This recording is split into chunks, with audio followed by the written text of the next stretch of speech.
So in today's video, I'm going to help you figure out what to do when you have collided face first into the dreaded brick wall. We're chasing the easy life.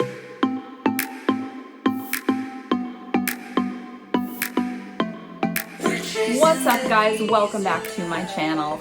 If you clicked on the watch button on this video, that probably means you have hit a brick wall in your career and you're trying to figure out how in the holy heck to get away from that or to break free from this little hole that you have gotten yourself into.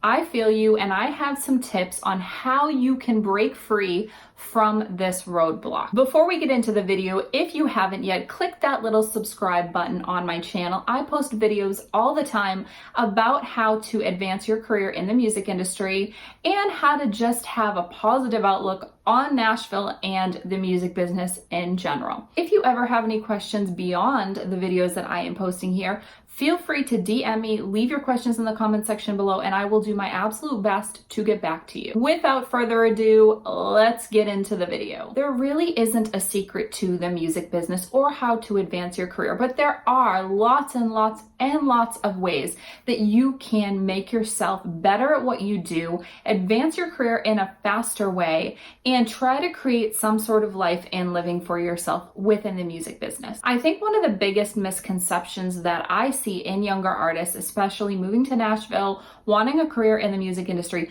is that they believe there is some secret, that there is like this formula. And people will always say to me, well, how do I do this? How do I get famous? How do I get a record deal? How do I go out on the road?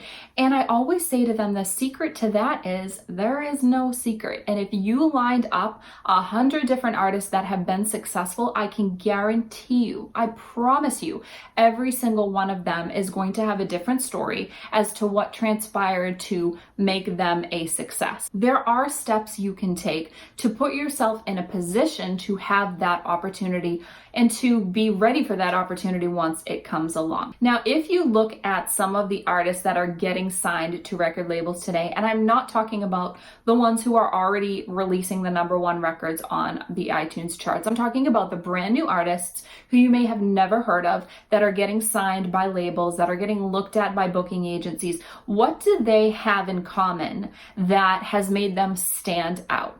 The #1 thing that I have found among those artists is having a solid presence online. They have developed a following by introducing themselves to their potential fan base before they have even gotten on the road, before they have even gotten a record deal or gotten press. They have been consistently on the road. They have been sharing their social media handles with anybody and everybody who will take out their phone and follow them. They have created a buzz and a vibe that is so cool about them that they can't be ignored, and people just want to follow them. They want to be on their journey. They want to see what their life is like behind the cameras. So what you can do to get that started is figure out who the heck you really are. This can be with your style, with your songs, with your branding, your fonts, with the kind of content you choose to share on social media.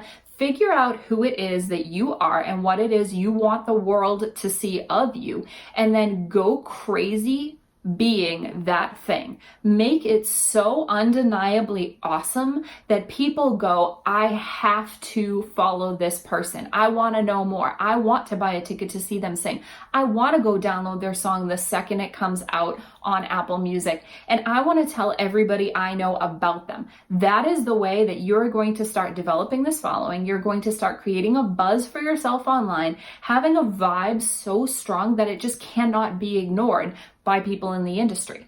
This will also launch you into position to, if you do get noticed by a record label or by somebody that can help you in your career, and you say, hey, check me out on social media, they're gonna be blown away by what you've been able to create without the help of anybody else. When you're going to start this branding and you've decided to relaunch some of your social media networks, Make sure that you have a visible presence everywhere. Even if you don't stay super consistent across the board, find one or two social media networks like, say, Instagram and Facebook that you're going to kill yourself on and you're really going to make a go for it, proving who you are, gaining fans, gaining followers, but also have a presence elsewhere. Make sure you are on LinkedIn, because there are a lot of industry people on LinkedIn looking at other people's accounts. So make sure you're on there. Tweet every once in a while, retweet if you've got nothing to say, share somebody else's post, and be on YouTube. Videos are so important. I cannot reiterate that enough.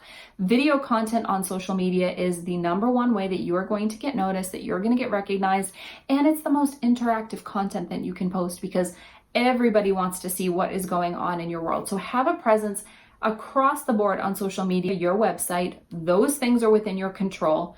Make sure you are visible across the board. And when I talk about being consistent on social media, definitely do this, because inconsistency is one of the biggest ways that you can kill your brand and your vibe.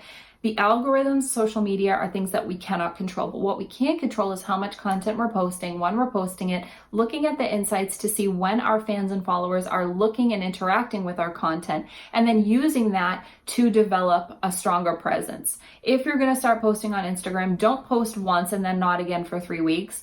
Post either once a week every week, or twice a week every week, or once a day every day. Whatever it is that you are doing, be consistent. So you have hit the brick wall, you've decided you're going to work on your brand, build it up as strong as you possibly can so that you can get noticed. What else are you going to do once you've hit this wall? The number one thing I can say is to remain positive, because really, positivity is going to be the thing that draws people to you, even if you have to fake it sometimes. So if you feel like you've hit this brick wall and you feel negative and sad and bummed out, that's okay. We all have to hit that brick wall sometimes, but that kind of wall is what opens our eyes to the potential of what can be. So branding is the number one way you can escape that, because it is within your control. I hope this video has been a little bit helpful to you.